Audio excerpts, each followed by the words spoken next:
Lors du dîner, mes parents ont traité ma fille de 7 ans de « bêtise qui n'aurait jamais dû naître ». Ma sœur a ri et a approuvé. Ma fille a éclaté en sanglots. Je n'ai pas crié. J'ai agi. 3 jours plus tard, leurs vies ont commencé à s'effondrer. Les dîners de famille avec mes parents étaient toujours les mêmes. Le vin coulait à flot, les souvenirs ressurgissaient, et, d'une manière ou d'une autre, chaque histoire me ramenait au rôle de la risée. Ils n'appelaient pas ça comme ça, bien sûr. Ils appelaient ça de la nostalgie. Moi, j'appelais ça du divertissement gratuit à mes dépens. Cette nuit-là ne fut pas différente. La table était bondée. Maman, papa, ma sœur aînée, Élodie, son mari, Benoît, leur fille, Chloé, et moi. Ma fille, Léa, était assise à côté de moi, balançant ses jambes sous la chaise, essayant de paraître adulte dans le brouhaha des conversations. Marc, mon mari, n'était pas là. Il avait encore une fois préféré le travail au dîner de famille. Et je ne pouvais même pas lui en vouloir. Si j'avais pu simuler une urgence au bureau, je l'aurais fait. Nous avions à peine terminé la salade que les vieilles histoires ont commencé. Tu te souviens quand Julie est rentrée en pleurs parce qu'elle pensait avoir raté son contrôle de maths? Maman a gloussé. Et il s'est avéré qu'elle a eu un 9 sur 20.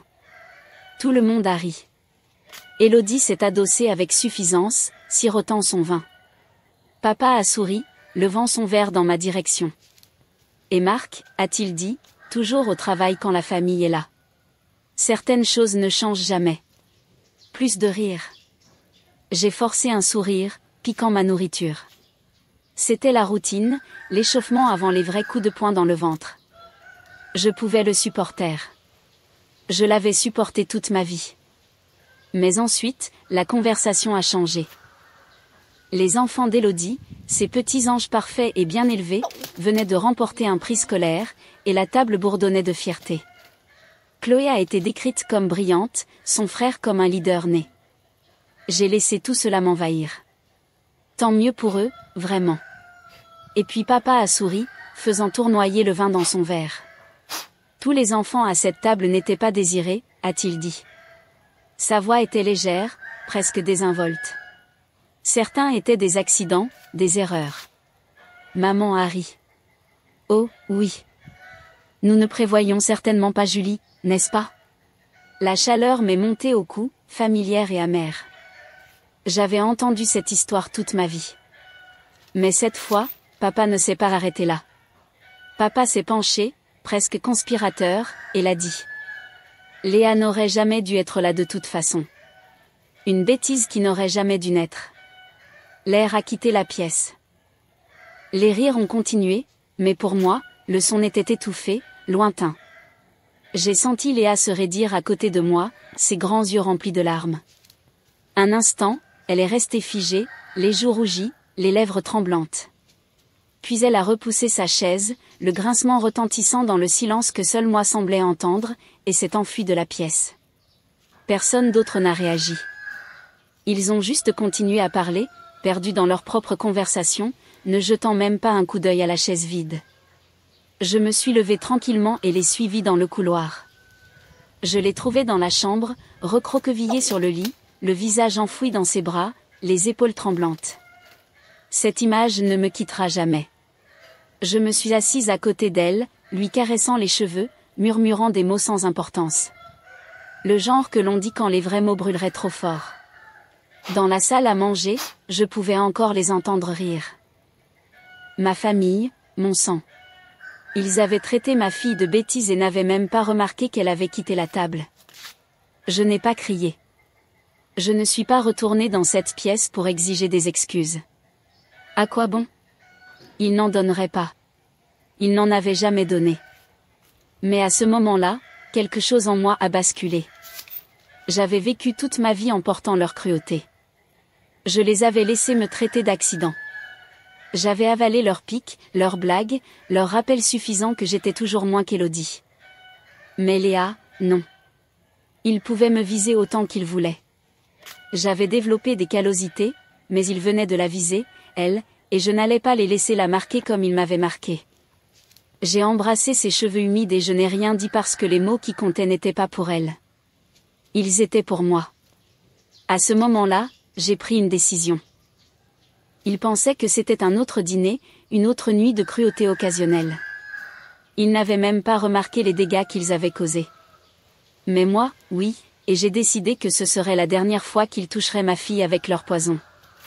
3 jours plus tard, leurs vies ont commencé à s'effondrer. Les gens me demandent toujours, comment tes parents ont-ils pu dire une chose pareille à Léa? Comment ont-ils même pu y penser? Voici le truc. Ce n'est pas sorti de nulle part. Cette phrase au dîner, une bêtise qui n'aurait jamais dû naître, n'était pas un coup de foudre. C'était l'écho d'une tempête qui s'était préparée toute ma vie. Parce que, selon mes parents, j'avais ruiné leur vie 2 fois.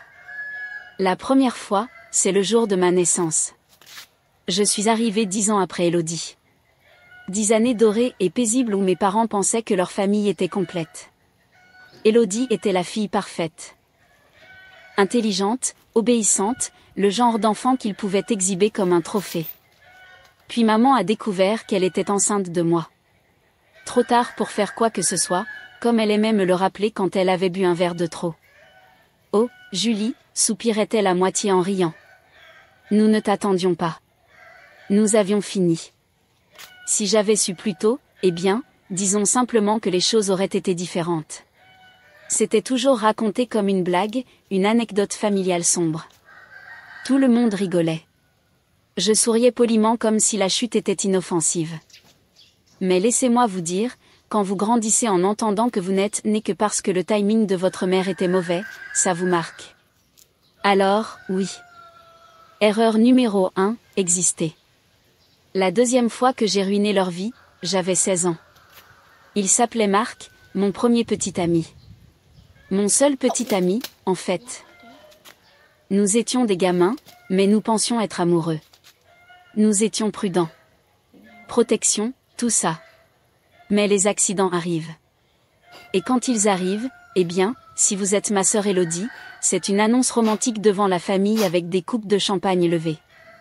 Si vous êtes moi, ce sont des portes qui claquent, des accusations de stupidité, et tous les noms possibles et imaginables, sauf. Trop jeune, trop bête, siffla papa. Tu as gâché ta vie. Tu as gâché nos vies, ajouta maman, la main pressée sur son front comme si elle était l'héroïne tragique d'un feuilleton. Élodie, bien sûr, était déjà mariée avec une maison parfaite et ses enfants parfaits, Chloé et Tom. Préparée, polie, exhibée. Ma grossesse n'était pas seulement un accident, c'était un embarras. Alors, erreur numéro 2, tomber enceinte. Léa est née quand j'avais 17 ans. Mes parents étaient furieux, humiliés, mais ils sont aussi intervenus pour aider.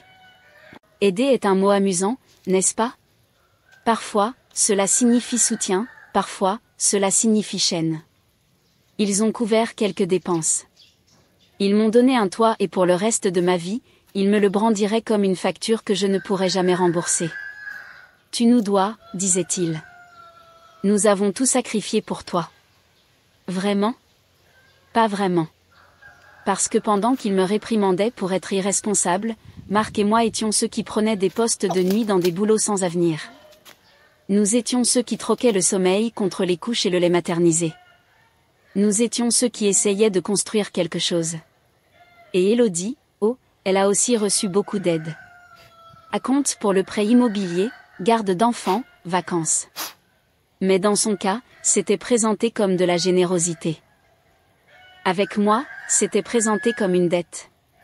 C'est amusant de voir à quel point le même portefeuille peut sembler si différent selon la personne pour laquelle il est ouvert. Voici ce sur quoi mes parents n'avaient jamais compté. Marc et moi ne nous sommes pas effondrés. Nous avons tenu bon. Nous avons travaillé. Nous nous sommes battus pour avancer. À 19 ans, nous nous sommes mariés. Pas parce que nous devions, mais parce que nous le voulions, parce que nous nous aimions. J'ai lancé une petite entreprise en ligne, quelque chose que je pouvais faire à la maison tout en élevant Léa. C'était censé être de l'argent d'appoint, rien de plus. Mais ça a décollé. Les commandes arrivaient, puis les clients fidèles, puis un revenu suffisant pour que je n'aie pas à me plier aux horaires de quelqu'un d'autre. Peu de temps après, Marc m'a rejoint à plein temps. Nous l'avons construit ensemble, et maintenant nous avons même quelques employés et un petit bureau. Nous n'étions pas riches, mais nous étions à l'aise. En fait, nous nous en sortions mieux que quiconque ne l'avait prévu, mieux que la plupart des gens avec des diplômes. À 24 ans, nous couvrions plus que notre part des factures. Nous payions la majeure partie du prêt immobilier. Nous couvrions les charges. Marc réparait le toit, colmatait les fuites, tondait la pelouse. Je cuisinais la plupart des soirs, faisais la lessive, m'assurais que le foyer fonctionnait. En vérité, nous n'étions plus leurs dépendants. Nous étions leurs pourvoyeurs. Mais si vous demandiez à mes parents, ils étaient toujours les héros de l'histoire. Pour eux, j'étais toujours l'accident qu'ils ne voulaient pas. La jeune mère qui les avait embarrassés, la fille qu'ils avaient sauvée. Ils s'asseyaient à cette table, verre à la main, et disaient des choses comme « Tu te souviens comment nous avons dû intervenir quand Julie a tout gâché ? Où serait-elle sans nous ?» Et je mordais ma langue parce que la vérité, qu'ils vivaient à nos crochets depuis des années, ne changerait pas leur récit. Ils étaient coincés dans un passé où je leur devais. Et peu importe combien je donnais, ce n'était jamais assez. C'est pourquoi ce qu'ils ont dit au dîner ne m'a pas choqué. Ça a fait mal.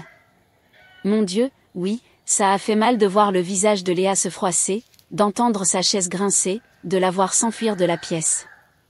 Je porterai ça pour toujours. Mais surprise ? Non, parce qu'il m'avait traité de bêtise toute ma vie. La seule différence cette fois, c'est que ma fille l'a entendu aussi. Et c'était la dernière fois. Je ne le savais pas encore, mais la décision que j'ai prise cette nuit-là allait briser tous les liens qui maintenaient notre famille unie. Et quand la poussière est retombée, ce n'est pas Léa ou moi qui étions en ruine. C'était eux. Léa a couru dans sa chambre en pleurs, et je l'ai suivie, la serrant dans mes bras. Son petit corps tremblait contre moi, des hoquets brisant ses sanglots. « Tu es désirée » ai-je murmuré dans ses cheveux. « Plus que tout, tu es la meilleure chose qui me soit jamais arrivée. » Elle s'est accrochée à moi comme si elle avait peur que je disparaisse aussi. C'est à ce moment-là que j'ai su. Trop, c'était trop. J'ai sorti mon téléphone et j'ai appelé Marc. Il a répondu à la première sonnerie. Nous déménageons, ai-je dit. Ma voix ne tremblait pas. Il n'a pas hésité. Je rentre tout de suite. Quand il a franchi la porte, j'avais sorti des cartons du placard et à moitié rempli des sacs. Il m'a regardé, les yeux rouges de Léa qui dépassaient derrière moi, et a hoché la tête. Faisons-le. Nous n'avons pas fait de discours.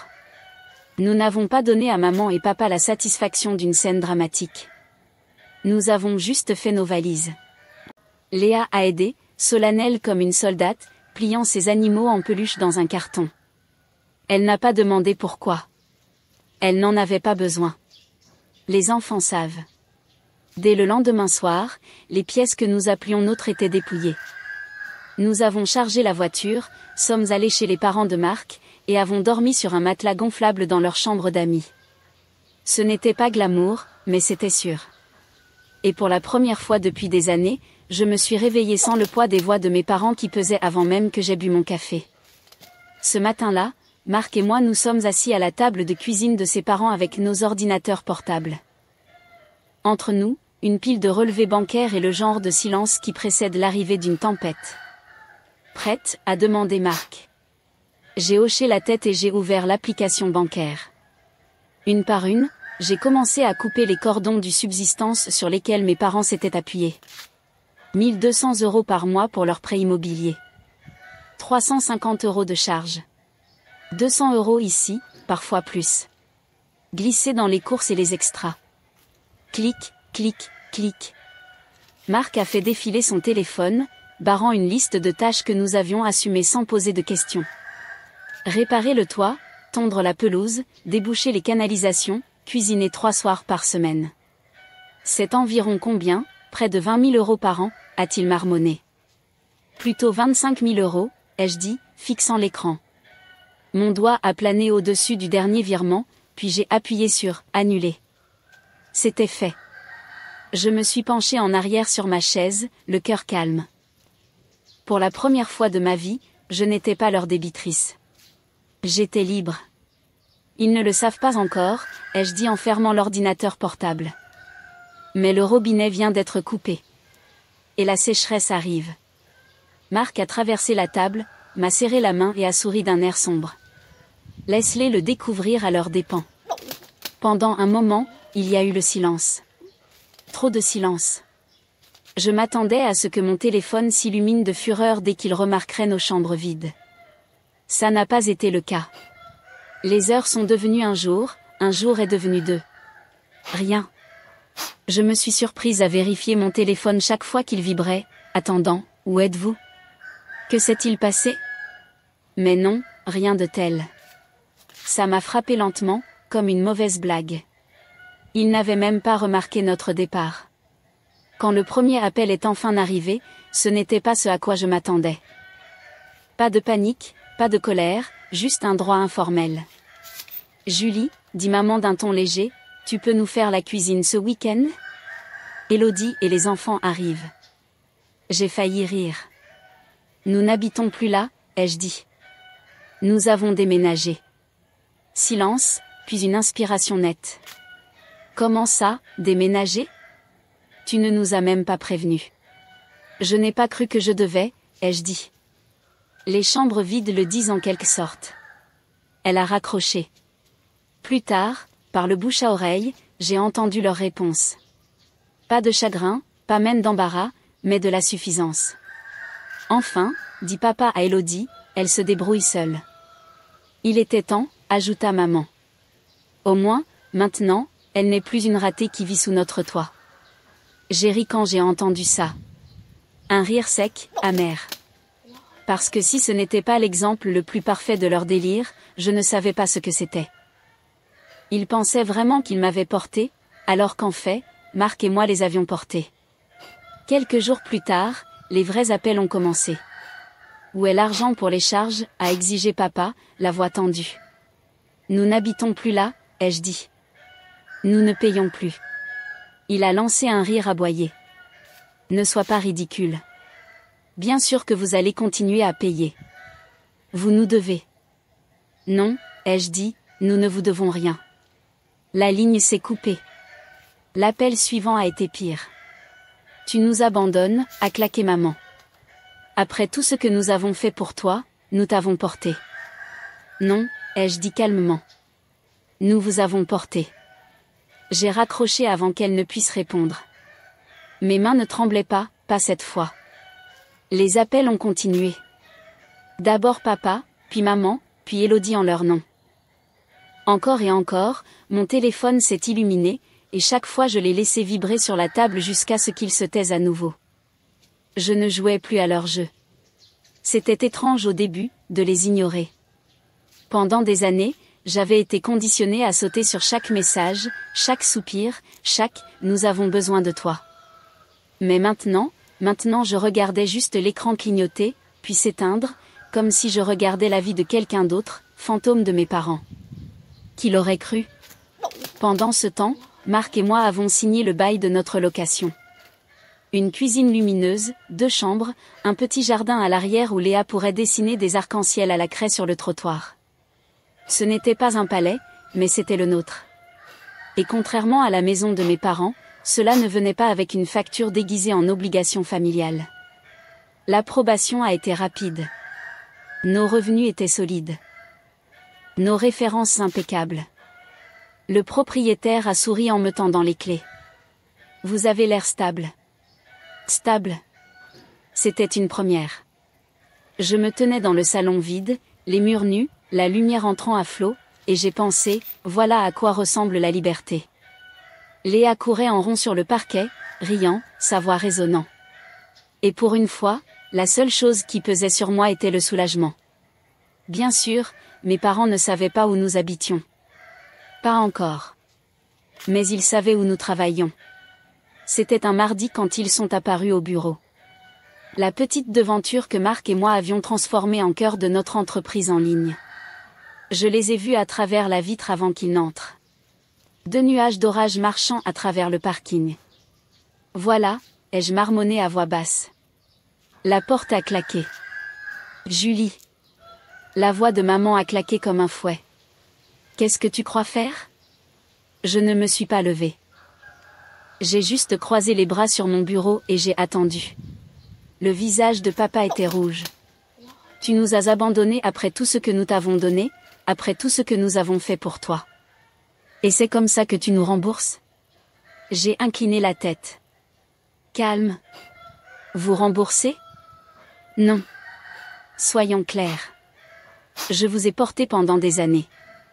Maman a haleté comme si je l'avais giflé. Comment oses-tu? Nous t'avons donné un toit, de la nourriture, de l'aide avec cet enfant. Cet enfant, ai-je coupé, la voix aussi tranchante que du verre, est la raison de cette conversation. Vous souvenez-vous de la façon dont vous l'avez appelé au dîner? Vous en souvenez-vous? Ils ont échangé un regard, puis ont haussé les épaules, presque ennuyés. Elle n'était pas désirée, a dit papa platement. Toi non plus. C'est comme ça. Ça m'a frappé comme une vague froide. Pas parce que c'était nouveau, mais à cause de la facilité avec laquelle ils l'ont dit, comme si ce n'était pas plus offensant que de commenter le temps. Je me suis levée alors, lentement, délibérément. Je vous ai laissé me traiter de cette façon. Je vous ai laissé rire de moi, me rabaisser, m'utiliser, mais je ne vous laisserai pas le faire à Léa. Cela se termine ici. Pas de contact, pas d'argent. Plus jamais. Maman a balbutié. Tu ne peux pas vouloir dire ça. Si, ai-je dit. Le silence s'est étiré. Finalement, papa a ricané. Tu le regretteras. Non, ai-je dit, vous le regretterez. Ils sont partis en soufflant, claquant la porte vitrée si fort que le cadre a tremblé. Je me suis rassise, les mains stables, le cœur battant. Non pas d'effroi, mais de pouvoir. Cela aurait dû être la fin. Mais les gens comme mes parents ne s'en vont pas tranquillement. Ils sont passés à l'action. En quelques jours, la campagne de dénigrement a commencé. Selon eux, Marc et moi les avions volés en partant.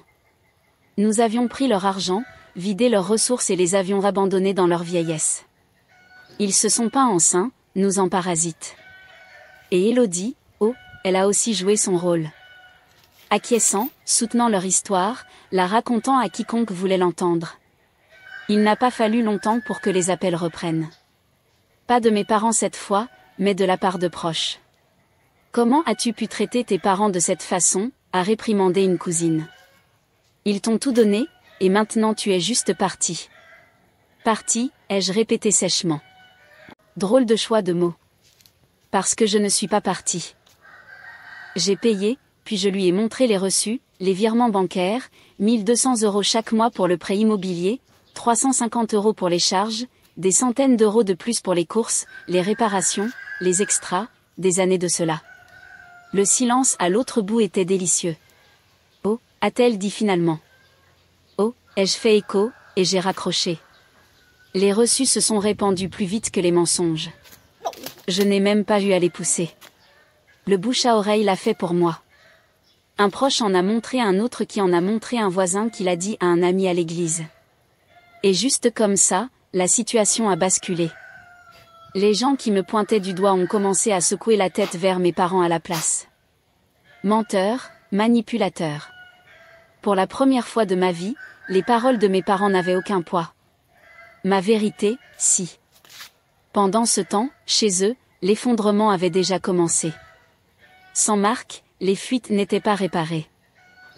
La pelouse poussait sauvagement. Le toit s'affaissait sous son propre manque d'entretien. Sans moi, la cuisine était froide. Ils se sont tournés vers les plats à emporter. Le genre gras qui vide les portefeuilles et les artères en même temps. Et sans notre argent, le prêt immobilier a glissé. Les factures se sont accumulées. Les services publics ont bourdonné d'avertissements. La suffisance s'est transformée en silence. Le silence s'est transformé en panique. Je ne l'ai pas vu de mes propres yeux, mais je n'en avais pas besoin. Les nouvelles arrivaient par le même bouche à oreille qu'ils avaient utilisé pour me calomnier. Les voisins parlaient. Les proches chuchotaient. Ils sont en difficulté. Ils n'arrivent plus à suivre. Ils ne savent pas quoi faire sans Julie et Marc. J'ai souri en entendant. Non pas de joie, mais de justice. Pendant des années, ils m'avaient dit que je gâchais leur vie. Mais la vérité, c'est que j'étais celle qui maintenait leur vie ensemble. 1 an plus tard. Je n'ai jamais décroché un autre de leurs appels. Finalement, ils ont cessé d'essayer. Maman, papa, Élodie, ils sont devenus des étrangers. Et honnêtement, c'était une bénédiction. La vie sans eux était calme, paisible. Léa s'épanouissait. Les ombres sous ses yeux avaient disparu. Elle riait davantage, dormait mieux et courait à l'école au lieu de s'accrocher à moi à la porte. Un soir, alors qu'elle était allongée sur le sol à dessiner avec des crayons, elle a levé les yeux et a dit « Maman, cette maison est joyeuse. » Ça m'a glacée parce qu'elle avait raison. Et c'était le genre de choses qu'une enfant de 7 ans ne devrait même pas avoir à remarquer.